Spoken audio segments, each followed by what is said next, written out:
প্রথমে কড়াইয়ে তেল দিলাম, এবার চিংড়ি মাছগুলো দিয়ে দিচ্ছি।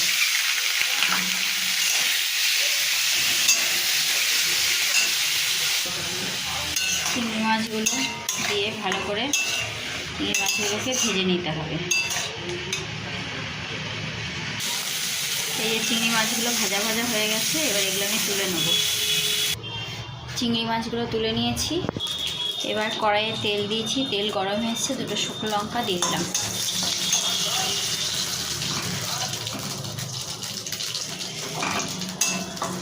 শুকনো লঙ্কাগুলো একটু ভেজে নিয়েছি, নিয়ে এর ভেতরে 5 ফোড়ন দিয়ে দিলাম।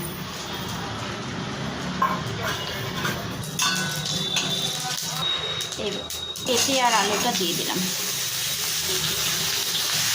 দিয়ে নেড়ে নিলাম।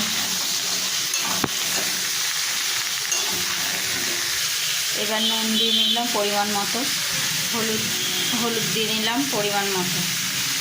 এবার ভালো করে নেড়ে নেব। পেঁপেগুলোকে ভেজে নিচ্ছি ভালো করে। এই যে ভাজা ভাজা হয়ে গেছে, এবার ভেতরে পরিমাণ মতো জল দিয়ে দেবো।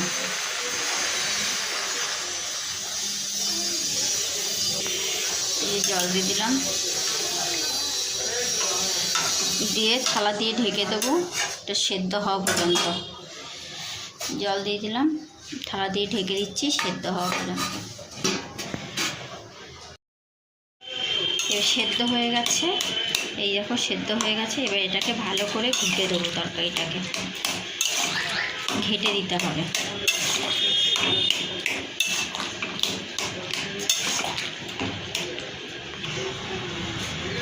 এবার এর ভেতরে চিংড়ি মাছগুলো দিয়ে দিলাম সব।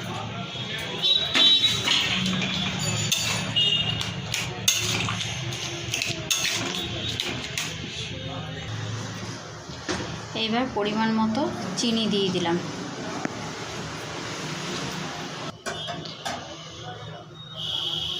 দু মিনিট ফুটুক, তারপর নামিয়ে দেবো। 10 মিনিট পর ফিরে এলাম, এই দেখো হয়ে গেছে। এবার এটাকে আমি নামিয়ে দিচ্ছি।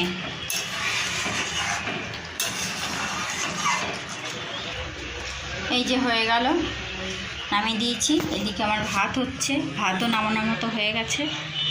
আসবো পরে ভিডিওয়।